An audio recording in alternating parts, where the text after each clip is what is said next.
This was just one of those perfect storms that came in, and so we were dealing with two things, both a regular snowstorm, but the fact that we still have foliage on all of our trees and all that added an extra element. Right now we've got multiple departments helping us out on this. We've got heavy equipment up here helping with the landscaping. We've got some custodians who've come to pitch in a hand. A lot of other facilities workers that had a little bit of time to come help us this morning are coming down and helping. We're basically loading everything up into our bigger dump trucks and we're trucking it to our pit area where we do a lot of our green waste and all that type of stuff.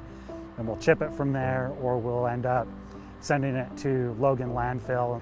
This is probably the most damage I've ever seen because this is an unseasonal amount of snow. Usually this time of year you get little skiffs that are about 2 inches at most, and most of it doesn't stick to our hard surfaces like this. We just had a real heavy wet storm that came in.